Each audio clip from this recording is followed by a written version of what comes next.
네, 안녕하세요. 저는 나사렛대학교 인간재활학과를 졸업하고 현재는 협동조합 무이에서 프로젝트 매니저로 근무를 하고 있으면서 장애인 노르딕스키 신인 선수로도 활동을 하고 있는 주성희입니다. 우선 제 좌우명은 덜 기대하고 더 많이 연결하기인데요.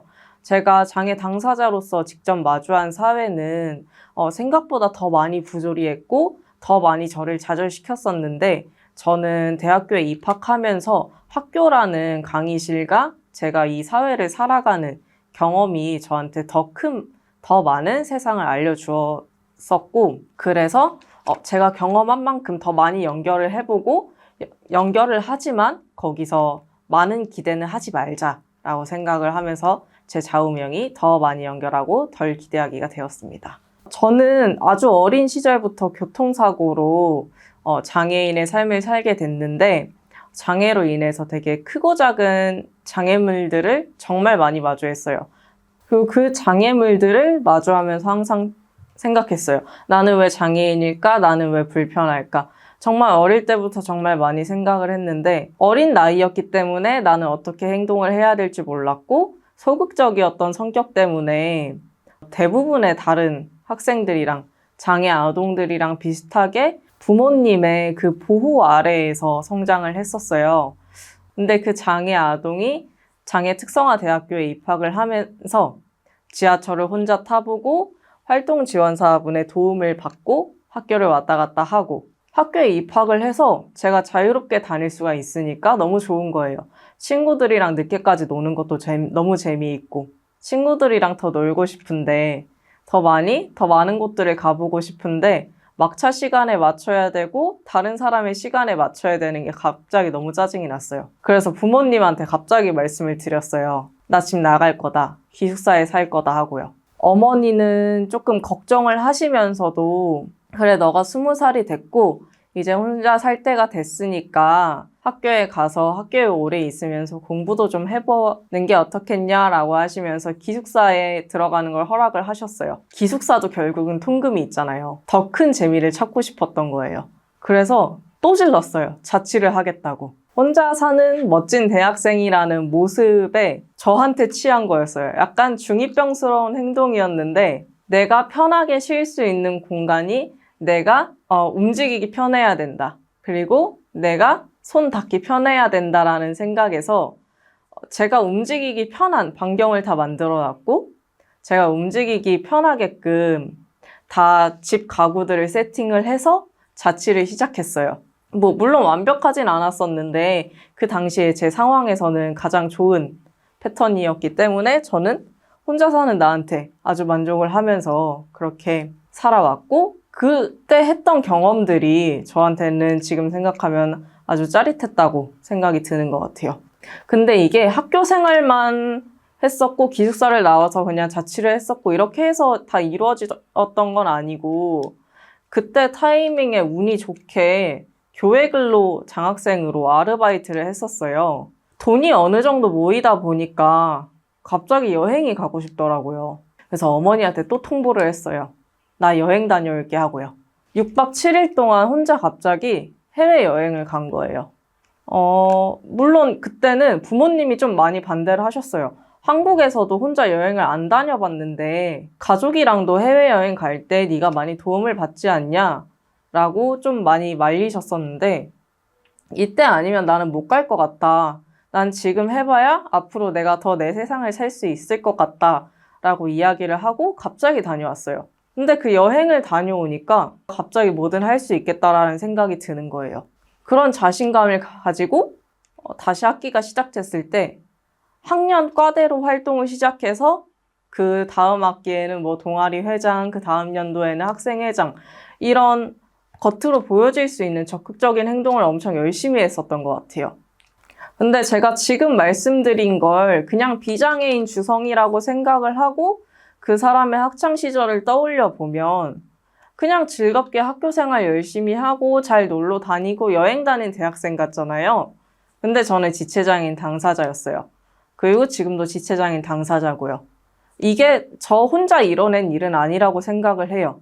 저를 믿어준 가족들이 있었고, 제가 학생회장을 하고 동아리 회장을 할 수 있게끔 지지해주고 또 거기서 믿어줬던 동기들이랑 학생들이 있었고, 제가 학생회장을 하겠다라고, 그리고 학생회장을 네가 먼저 해볼래? 라고 여쭤봐 주셨던 교수님이 있었어서 이게 다 가능했던 일이었던 것 같아요. 근데 제가 적극적으로 활동을 했었고, 혼자 여행도 다녀오고, 학생회도 하고, 그 당시에도 운동을 계속 했었어요. 장애인 스포츠를 참여를 했는데, 장애인 단체에서도 아르바이트를 했었는데 항상 고민이었어요. 왜 내가 어릴 때부터 해왔던 이 원초적인 고민이 해결이 안 될까? 나는 왜 장애인일까? 나는 왜 불편할까? 지하철만 타면 왜 나를 불쌍하게 보지? 건물들의 계단은 왜 이렇게 많지? 이런 생각을 제가 아무리 신나게 학교를 다니고 제가 아무리 학생회를 하고 아무리 적극적으로 살아도 이 낙인들이 안 바뀌는 거예요. 근데 이 낙인이 결국은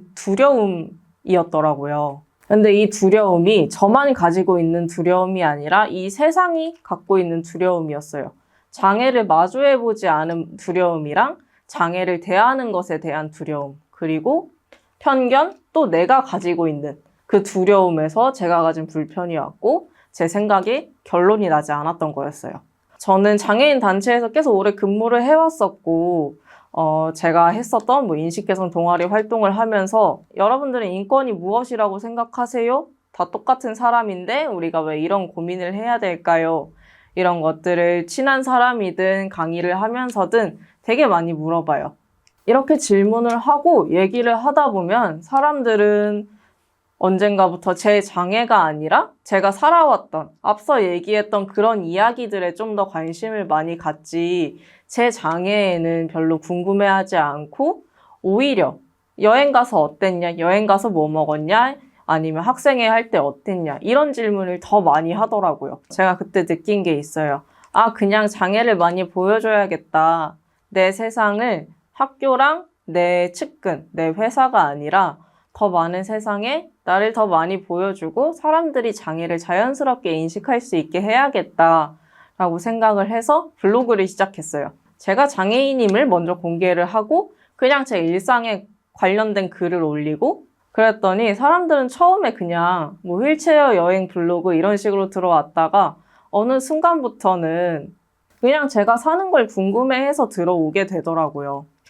결국은 이 사람들도 제 주변 사람들처럼 제가 학교에 다닐 때처럼 제 장애보다 제가 사는 게 궁금해서 저 자체를 궁금해해서 계속 보게 되는 거예요. 그 사람들한테 제가 이제 자연스러워진 거죠. 제가 자연스러워지는 것은 결국 장애가 모든 사람들한테 자연스러워지는 거니까요. 근데 저는 제가 이 세상의 전부라고 생각을 하진 않아요. 일부지만 어느 사람들한테는 제가 보여짐으로써 좀 더 자연스러워지고 저로 인해서 그 사람들이 정말 현실에서 장애를 마주할 때 그때 이런 사람이 이런 얘기를 했었는데 하는 그런 키워드 같은 존재가 되고 싶었어요. 지금도 그러기 위해서 계속 움직임을 하고 있고요. 그 움직임이 있다 보면 그냥 정말 다양한 어딘가에 숨어 있는 사람들도 저라는 키워드를 가지고 장애인을 마주했을 때 아니면 장애물을 마주했을 때 마음에 어느 정도 벽은 허물어 있을 거라고 생각을 해요.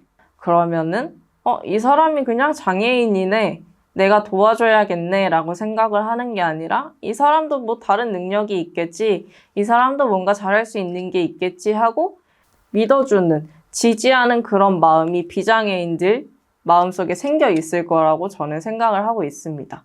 그런 믿음이, 그런 마음이 결국 한 사람 마음을 움직이게 하고 그 움직임이 장애인과 비장애인 사이에 마음의 벽을 허물어지게 하는 그런 동력이라고 저는 생각을 해요. 그 한 사람 마음을 움직이게 하면 비장애인 마음만 움직이게 아니라 장애인 당사자가 좀 더 적극적으로 그리고 더불어 살 수 있는 환경을 만들 수 있을 거라고 생각을 하거든요. 근데 이게 더불어 산다가 그냥 우리가 우리 마을 안에서 공동체로 산다라는 의미가 아니라 장애인과 비장애인이 함께 살려면 어떻게든 서로가 협력을 하고 살아야 돼요. 근데 장애인은 도움을 받는 존재다라고만 우리가 어릴 때부터 교육을 받으신 분들도 계시잖아요. 그게 깨져야 되는 계기가 있어야 되는데 꼭 계기를 만들어야 되는 게 아니라 자연스럽게 마주하다 보면 그게 분명 깨지거든요. 저는 그런 키워드 같은 사람이 되고 싶어요. 이 영상을 보시는 여러분들도 저를 보면서 아, 저 사람 저런 일도 했었네? 저런 과정을 겪었었네? 하는 생각을 분명 하실 거예요. 근데 그게 저뿐만이 아니라 여러분들 사회에도 분명 장애인 당사자분들이 숨어 있을 거예요.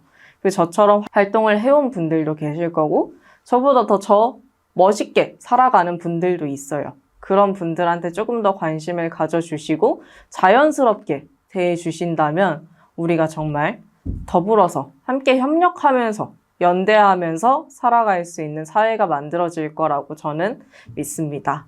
감사합니다.